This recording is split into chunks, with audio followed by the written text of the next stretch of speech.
will now be on, and over to Petra. Yeah, I did thank you, my usual Laura. starting without my microphone on. So every week we can watch how often I get that wrong. So I was just going to have a little catch up with you about AI and ethics because two reasons. Some of you have asked about it, and I think we can expand on AI and ethics as we go along. Secondly, if you've been joining in the chat, you will have seen that there was a question posed by me earlier in the week, which was, is it ethical to use AI to complete a course about ethics? So when we're asking you questions about the course and there's the opportunity to pose answers, is it ethical to use AI to complete a course about ethics? If you haven't joined in that chat yet, there's a link there and you're very, very welcome to get involved and have conversations about it. What I would like you to do now is to answer the question in the chat box, stick the things in and say whether you think it's ethical to use AI to complete a course about ethics, but you've got to go more than yes or no. You've got to tell me why. So, do you think it is or do you think it's not? And a further test is why do you think students might be tempted to use AI to complete online courses? So, I'll pop that into the chat now, if I can find the chat. Let's have a look. Let's see. So, is it ethical to use AI in a course about ethics? And why do we think people use AI in online learning or research? So those are your two questions. We've already got a response here. I fear to use AI in research. I think that's a really understandable response. I think I would probably share that as well. I have found it useful in some ways, but it's got a lot of problems attached as well.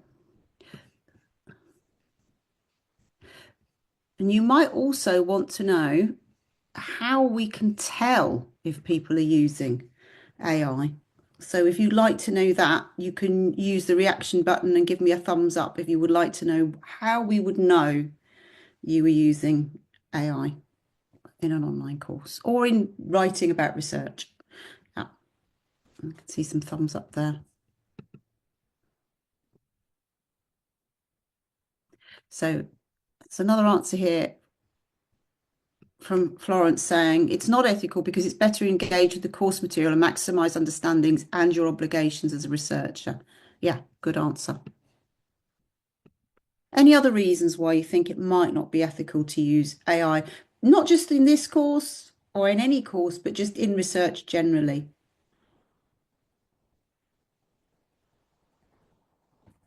And we've got another one. I think it depends on how you use AI. If the idea is yours and you want to modify it to fit the area of discussion, I think that's okay. Yeah. But if you're using AI to generate everything for you, then I think it's unethical. Yes, I think that's a really good point. I do think a lot of you will relate to this, that we often use AI if we're feeling not necessarily unsure of our ideas, but unsure of how best to present them. So that might be we're worried about how we present them in an additional language to the one we usually write in or speak, or if we want to seem scholarly, or if we're worried that, people are going to do something better than us or we're not smart enough. Laura says, I think it might be ethical to use it for proofreading or generating ideas, but if it's copy and pasted, it might be plagiarism accidentally. Yes, that's a good point. Yeah. And then using AI research is generally accepted and increasingly common for tasks like editing, summarizing the literature, data analysis, provided it's used with human oversight, transparency, and ethical caution. Yeah, that's a good point, Eric. Has anyone heard of what they call I can't spell here, but I'm going to have to give it a go. Hallucinated references. I'm going to put this in the chat. Has anyone heard of that? If you have, again, you can give us a thumbs up on the reaction. And if you haven't, I will tell you what it means. So hallucinated reference is one that AI will make up for you. So don't forget, AI wants to help you. well, it doesn't want to help you because it's not conscious, but its job is to give you helpful things. So an hallucinated reference is it will make up entire references for you. So you can often find a really good piece of work, and that's often how we can tell. So one of the ways we can tell is that the everything sounds very samey. It has a very sort of particular tone to it. You lose all that lovely warmth that you get from a genuine person's writing. I would much rather read things with mistakes in and spelling errors or even getting ideas wrong because then I can help people learn. If it's all kind of boring but perfect, but not really perfect, I can't do that. I don't know where you've gone wrong. I don't know what you do or don't understand. And if I spot a reference that seems a bit strange or out of place, that will trigger things as well. I think lots of people use AI to cut short the things they don't want to do. So, like data analysis or things like literature searching. But the risk with that is that part of the journey is reading through it, sifting, reflecting, appraising. So, if it does it all for you, you've got a product, but you haven't done any of the learning.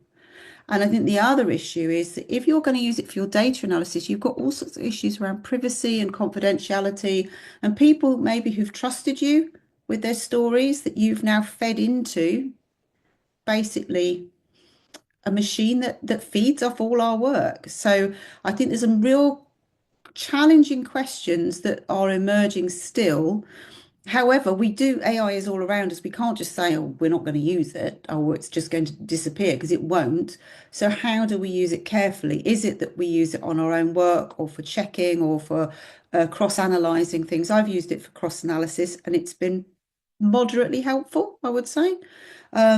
So there are definite applications.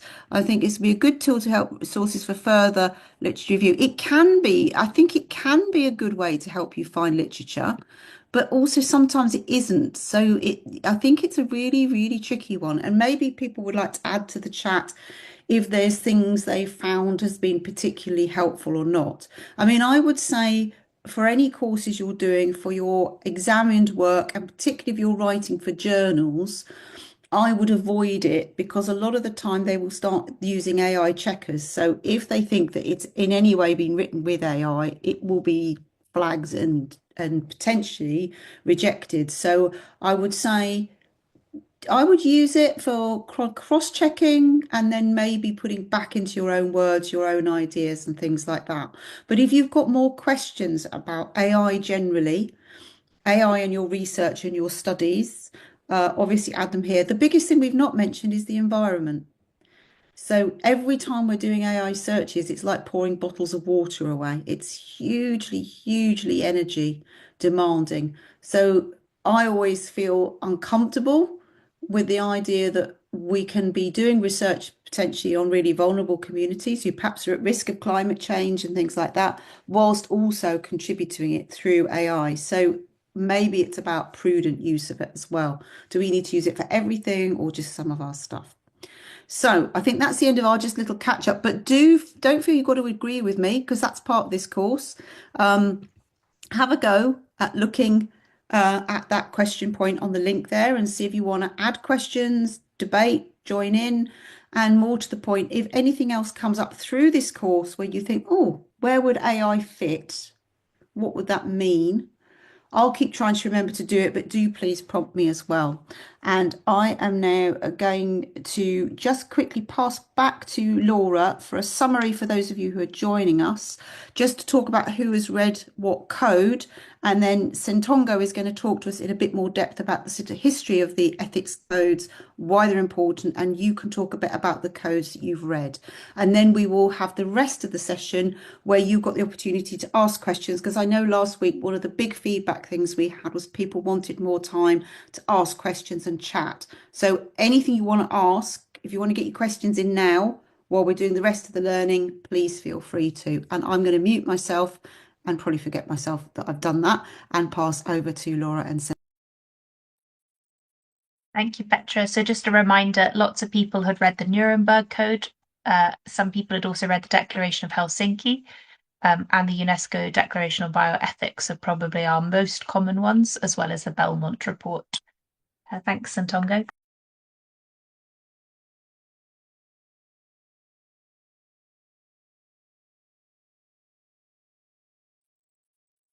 Did anyone read anything different that they'd like to add to the chat? I think somebody read all of them, which was very impressive.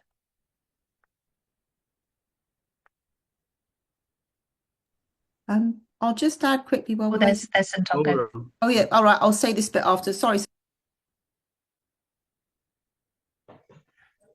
Yeah, it's okay.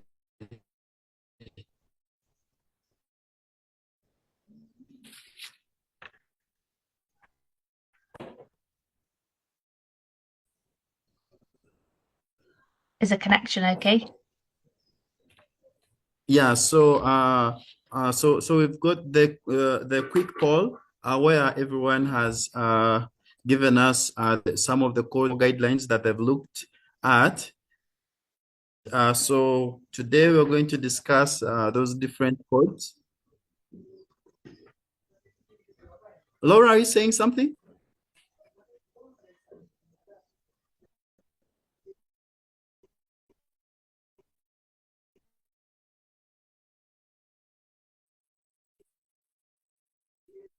So what I'll do is I'll pop these questions in.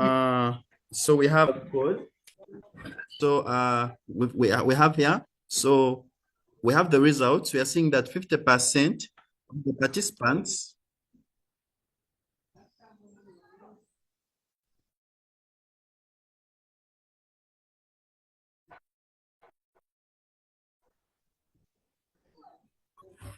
Direito,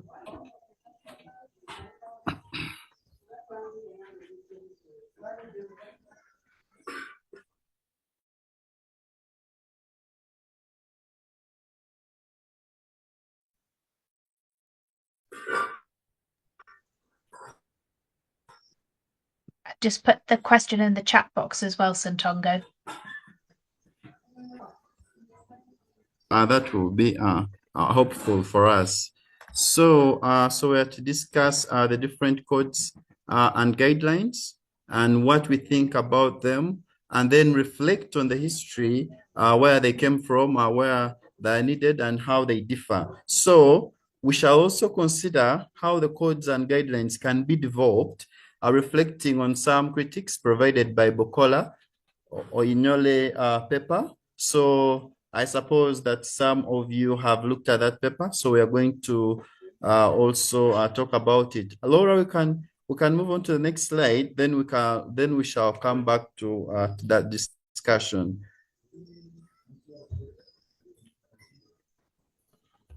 Yeah, so a brief history. So for us to dig deep into the codes and ethics, it is quite good to first look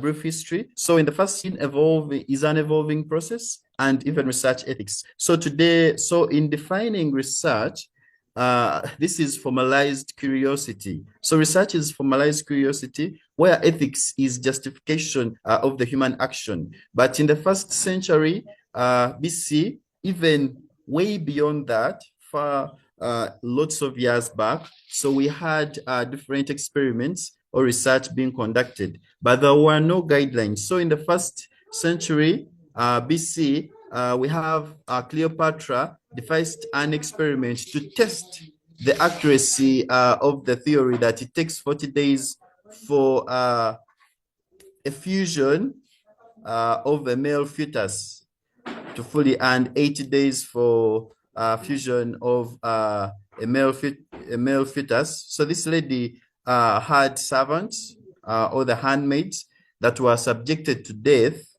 under government rule, but she had them impregnated and then subjected them to operations to open up their wombs at specific time of gestation. So remember, these study participants that she employed really didn't have any anesthesia or pain management. So these were really violating human rights. So but in the year 1796, I think most of you know this famous man, Edward Jenner, who injected an 8-year-old James Phillips with a cowpox.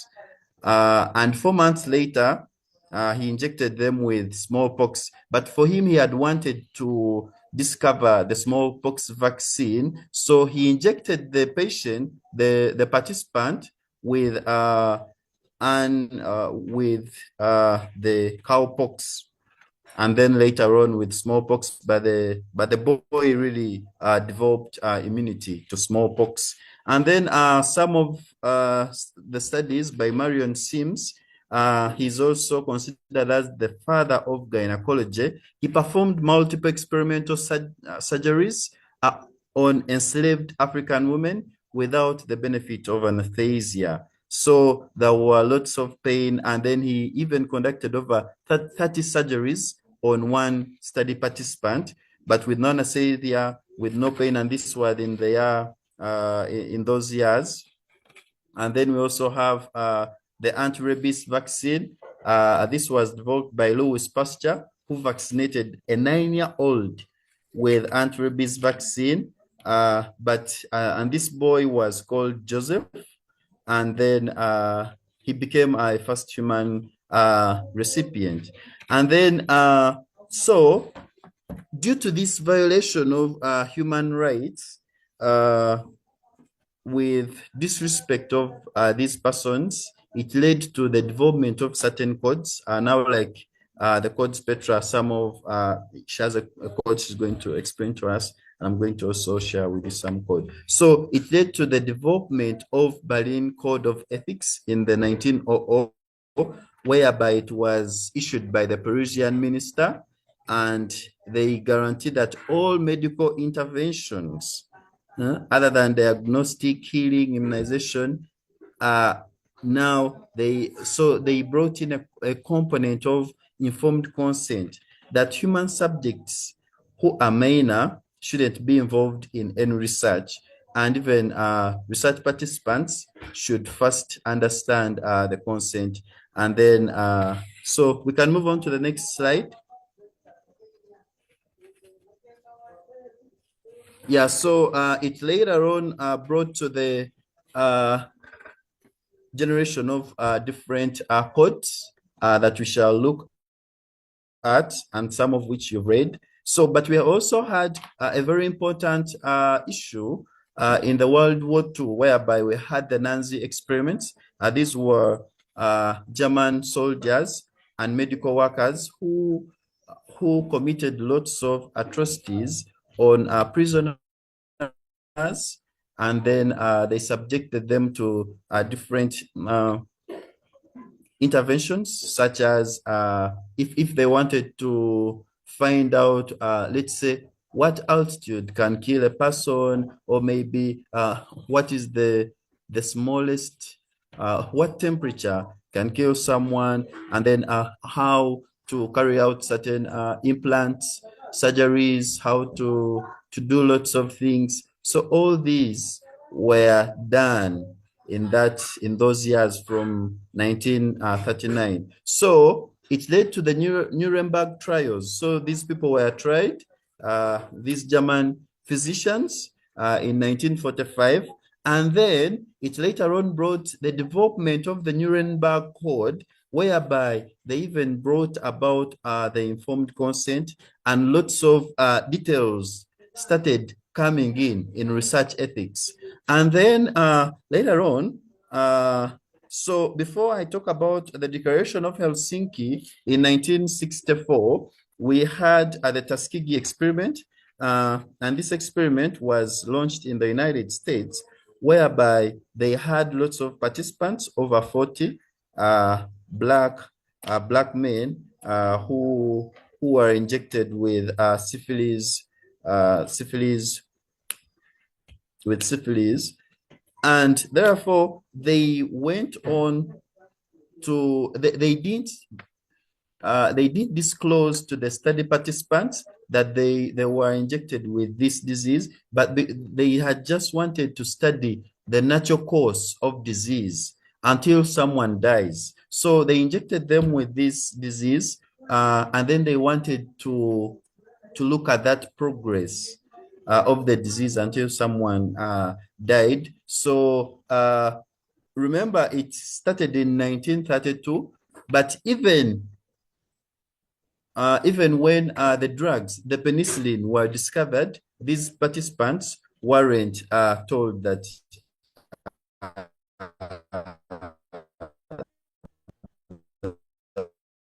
there were, and this brought about, so this ended in 1972, but we had a whistleblower in those years who reported, and so the study was stopped.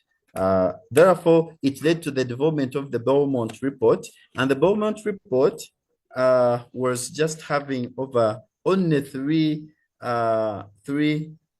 core principles. That is respect for persons, beneficence, and justice, with having all the other things incorporated. So it is just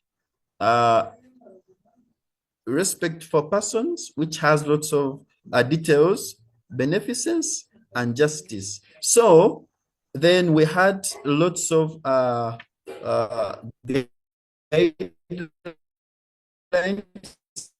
such as the Declaration of Helsinki. This was in Finland, and in Finland, therefore, this was by the World Health, the world regulating involving human principles, but they had another review in Tokyo, Japan in 1975, and then in 1989. Now we have the most recent revision in 2024. And when I looked at this revision, you'll get that link to that. When I looked at this revision, it is really it's having everything there. So, but they're all rotating on the three aspects: the respect for persons, the beneficence, the justice. But however, they are also having in lots of things that an ethical researcher could look at. So, so even we have the SIOMs. I remember showing you this. So this is the SIOMs. It is the Council for International Organizations of Medical Sciences, and it's an international ethical guidelines for health-related research involving humans. So it's a very big book, but having those core components, and this came in 1993. So now, because we've just talked about those some of those codes. So Petra is going to also give us a certain code. She said one or two. We shall have what people think about them. So we're going to discuss them. So we have what people think about these codes, and also reflect on the history, where they came from, and why are they needed, and how do they differ? Yeah, so so that's what we're going to talk about. Yeah, thank you. I think Petra, you can talk about the code that you had promised. Thank you. Thanks, Ssentongo. I think it's really helpful to hear that history, because when you're reading the codes, even though the reason we put lots of codes there for you to look at is both to sort of show a journey of how they've developed over time, but also how they differ and they kind of expand on each other. And when Ssentongo is explaining to us here these different histories, we also get a sense of why these codes were so necessary and so needed. They had to be put in place because of the way people were behaving in the name of research, even if a lot of what they were doing really wasn't research or medicine or what they were claiming to be. At the same time, a lot of the work had huge breakthroughs, so it might need to be done, but obviously it can't be done on people who cannot consent and who are forced into it, or who are caused unnecessary pain and suffering and harm. So on that note, I just wanted to remind everybody that if you remember when we started this course, one of the first things we asked you to do was think about your own well-being. And it might have been you thought, why are they asking us to do that? That seems like a strange thing to do. It's apart from the fact that ethics is beginning with you, like we talked about last week, that ethics begins and ends with yourself, but also that learning about these things, some people it doesn't bother them. Some people will just say, oh, yes, that was something awful, but it doesn't touch me.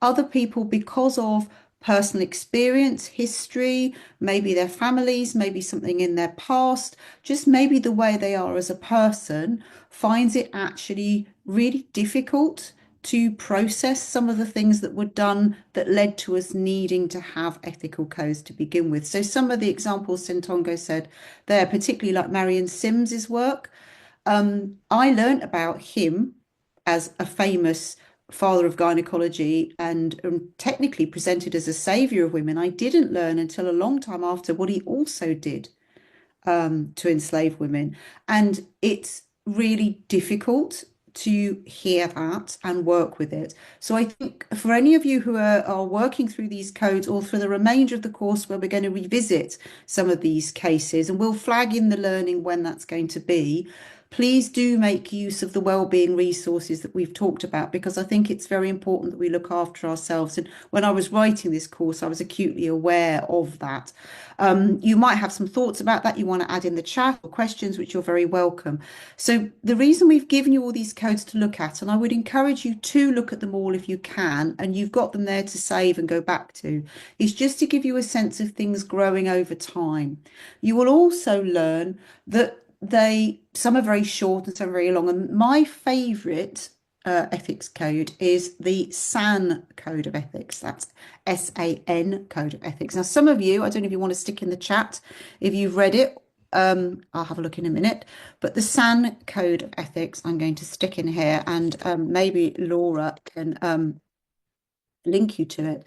The reason I liked it is I learned about this when I was teaching students many, many years ago in South Africa, and they alerted me to this code that I hadn't heard of before. The San people are an indigenous people. They're one of our oldest indigenous people in the whole world, as far as I know, and they are, for that reason, exceptionally interesting to all kinds of researchers for lots of reasons: their history, their culture, even physiology and aspects of their lives. Now, that has meant that over the years, the San people have been horribly exploited by researchers. People have taken their stories, exploited bits of their body parts, their histories, their all sorts of really personal, important things, stories of their ancestors, things that we would want to really respect and keep safe and honor, has not been treated in that way. And the San people, I think, quite rightly, had enough. And they said, right, okay, if you want to research us, you have to use our code of ethics. And that is quite interesting if you contrast it with, say, some of the 1940s European codes that are very kind of list based. They're very formalized. They've got lots of parts to them. They're very kind of, what's the word? Sort of quite bureaucratic in nature. The SAN code is actually very simple. It says, if you want to research us, you have to show respect. Respect to us, respect to our ancestors, respect to our families, our wider culture, our histories, everything about us, our land, our animals, our homes, everything you have to respect. You also have to be honest with us. Why are you here? What do you want to know? And involve us in that work. It's not just you coming in and taking our stories and going and getting famous because you wrote a book about it. How are you actually going to work with us? And why are you really here? If you want to take blood samples, why do you want to do that? Because in the past, that hadn't happened. People were just taking advantage horribly. They also want justice and fairness. You know, we don't want to be misrepresented. We don't want to be seen as oddities. We don't want to be, you know, like in a museum or to sort of be peered at like in a microscope. We are living, breathing, intelligent participants in our own lives and world, and we are the expert in that. And we want you to respect that and honor us as experts and show us proper respect and fairness in our work. We want you to care not just about us, but again, our environment, the world around us, and anybody else who's affected by research. And we want you to follow our set process. We want you to demonstrate how you're doing that, and we want transparency from you. Now, the reason I like this is it technically seems very simple, but the more you read it, the more complicated it gets. But it really feels to me like a human part of ethics. And that's the reason why you've been given this additional paper by Bukola Oyanyole, because it's probably one of my favorite ethics papers I've read recently. I love how she takes really careful and critical views of existing ethical structures. She doesn't say we shouldn't be ethical, but she gets you to think about where does this stuff come from and who wrote it and why and who does it benefit? And is this very formalized process that we have for ethics suitable across all cultures? Does it make sense everywhere? Does this sort of individualized box ticking form filling approach to ethics with a consent forms and ethics committees truly make us more ethical, or is there something else that lives within us that would make us more ethical, and how do other people understand it? So if you haven't done this bit yet, I would really recommend you just take the time to go through the guidelines. We've summarized them for you, so you just need to read the summaries if you don't want to read the whole codes, because some of them are enormous. And also then read Bukola's paper, because it's really lovely. And I think the only other thing I want to say before we move on to having a proper chat for the rest of this session is when we look at these cases and these codes, there's a tendency to think that this is something that we had to do because in the past people did bad things. And that is partly true. But it's also the case that we need these evolving approaches because we're all learning to research, and we might do things that are wrong or inappropriate or make mistakes because we're beginners, we're learning. We might do it totally by accident in totally good faith. But also we might do it in extractive and exploitative ways, and wider parts of academia often make that happen. So we can't think about this as something that happened in the past that we say was bad and now we move on.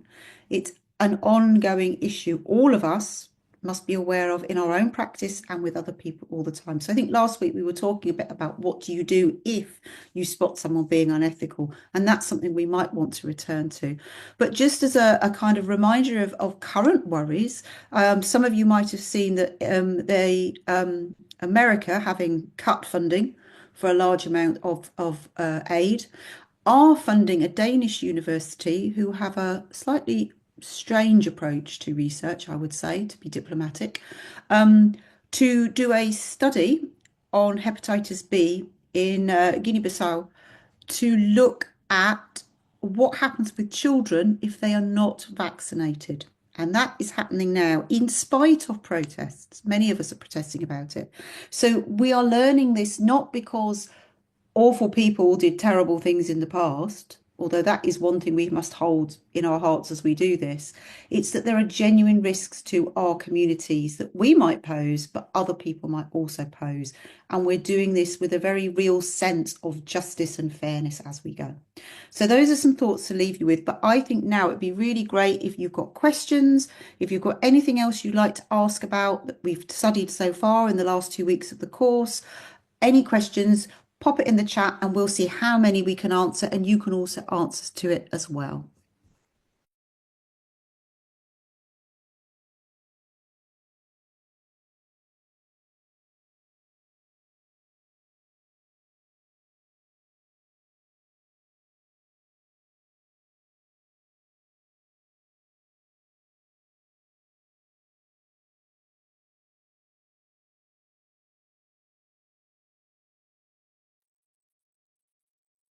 I just noticed while people are posting their questions and thoughts in that Ssentongo had noticed about the codes don't cover researcher well-being, and I'll try not to get started on this, otherwise we'll be here for another 4 hours, but it is one of my favourite topics. But you're right that often the researcher well-being really falls behind, and so does safety. And on that note, a few of you have mentioned about safety of researchers in conflict zones, either current conflict zones, working with conflict survivors, or being survivors of conflict yourself. If that is something you would like us to explore more in a future session, I would very much like to return to that, and we can either do that in a live chat like this one, or we can do it in the asynchronous chat online, or both. So again, if that's something you'd like to talk about, researcher well-being and safety, specifically with ethical research and conflict, please let me know, and I'll stick a question about that in the chat now.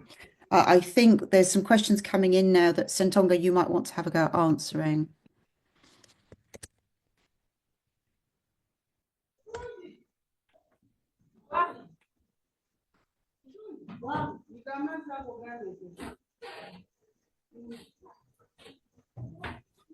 Ssentongo, there is a good question in the chat that says, which code includes ethics outside human and animal research?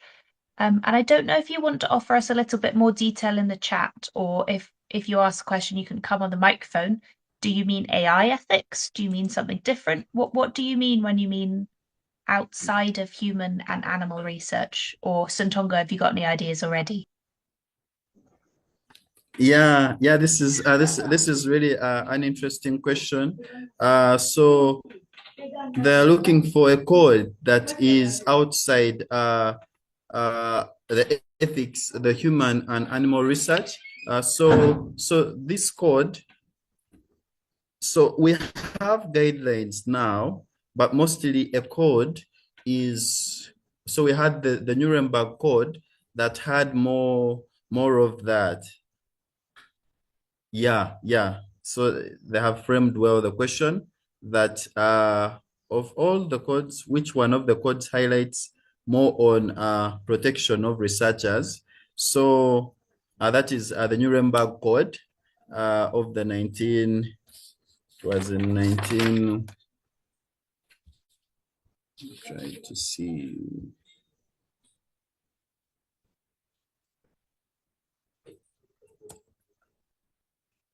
In 1947. So that was that's the Nuremberg Code. So it was developed in 1947 and released in 1948. So, but now we have lots of guidelines that now we are looking at. So the guidelines are more well versed compared to the codes, because the codes led to the development of different guidelines now that we are following. So I think I answered that question. Thank you, Ssentongo. And the person that asked the question has also sort of followed up and asked for some examples in an agricultural context for research ethics. So that might be too specific, but maybe some participants on the course also work in this area. So maybe we can share some examples there together.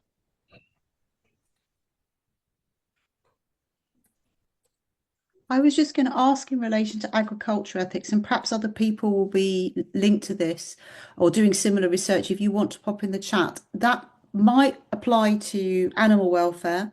It might apply to environment, as in sort of just general issues around researcher safety and well-being, visiting different places, and it could be terrain, climate, location. It might be things you witness whilst you're out and about doing your research. It might be relationships with other people, or it might be if you're doing agricultural research, if you're interacting with farmers or livestock owners or things like that. And I think that has been raised already, really interestingly, in the online chat. And I really like that question about kind of building relationships with people and the sort of tensions between, as a researcher, you're going into maybe someone's farm or homestead and talking to them about what they're doing.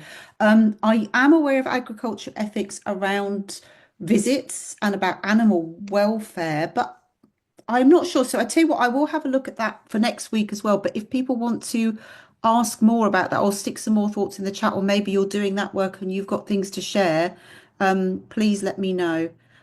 Also, let us know, would you rather that be shared? I think probably, Laura, the best thing is we put that into the chat online, and then return to it. Yeah, that sounds good. And Ssentongo has just shared one in the chat here as well. Thank you, Ssentongo. Yeah. Yeah, you're welcome. So Uganda is well versed. So we have this code.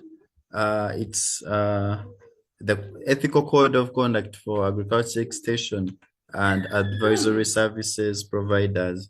So they can also read on that, and then we shall have it in our discussion as a discussion thread. Then we shall have more to answer the question.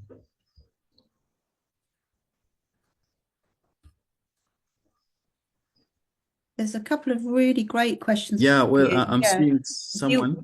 do you want to take that one, Ssentongo, and I'll Huh? follow up? Which one? Which one? Well, Can the you first, start with it? yes. So the one we've not done yet is there's two questions we've not done yet. One is that which code has the protection of researchers, and that's a great question because actually, if I'm really honest, I don't think any of them adequately highlight the protection of researchers. Researchers tend to kind of get thrown in as a sort of afterthought or a bit of a comment. Some of the concordats have recently started talking about it, but from my perspective, I don't actually think any of them are good enough. As you're going through the codes, what would be brilliant is if any of you think that any of them do that job well, let me know. And if you would like us to talk more about researcher well-being and safety, as you've discovered, it's my favourite thing to talk about. So I'm more than happy to do, an extra session on that if people would like, or we could have a longer chat about it. But for me, I think the codes have moved on into being much more humane about participants and talking about it from a participant-led perspective. And if you've got lots of Indigenous led ethics codes, it doesn't necessarily mean that it translates into better behavior, but it's a definite improvement. Does that relate to researchers? Not in the same way, sadly, no.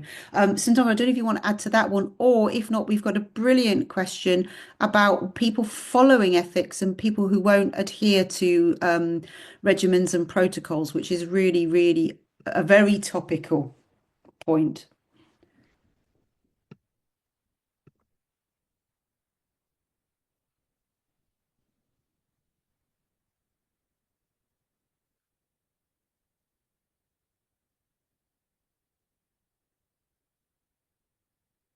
Unfortunately, I think we are having some connection issues. So what I'm going to suggest is that we take these two questions from the chat and we get back to you either next week or in the discussion forums, because these are really good questions. Don't worry, they're not going to be lost. What I'm going to suggest we do is we try and wrap up if that's okay, just so we don't run over time. So the question about not adhering to ethical codes and the question about engineering and contextualized, we'll take these questions and we'll get back to you next time. So Ssentongo will keep these questions and we'll answer them in the online chat or next live session because they're really good and we don't want to be too quick with them because they deserve a detailed answer. If it's okay, I'm just going to sum us up.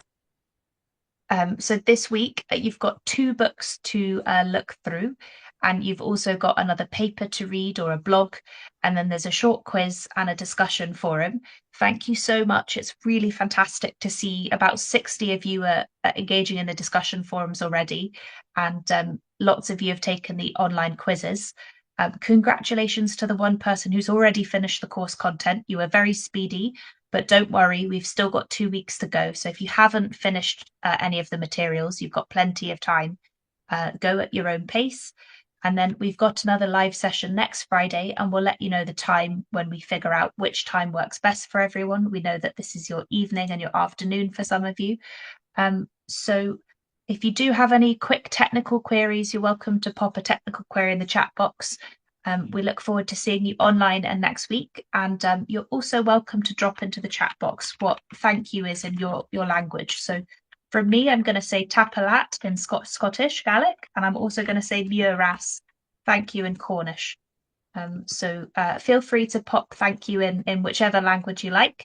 And we really look forward to seeing you online and next week. Thank you ever so much for your time. Thank you, Ssentongo. Thank you, Petra. And thank you, Emmanuel. Thank you. Just quickly to add, Laura, we've still got time. Next week, we're going to be moving on to misconduct, and I know people have a lot of worries about plagiarism and things like that. So if you've got any questions about your own work, study, things like that, particularly if you're worried about it and want to message one of the course people, sort of staff privately, and we can bring those questions in. We might even post some questions for you for next week. We'll make sure that we cover those sort of real live worries you have that are about your sort of personal ethics, but also publication ethics when we get onto things next week. And I'm enjoying seeing people's different phrases and thank you in different language. I'm trying to think what I can say. I'm so boring on these calls. I can only say thank you.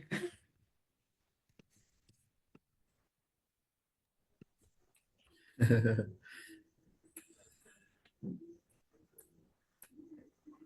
Okay, you know any other languages? Thank you.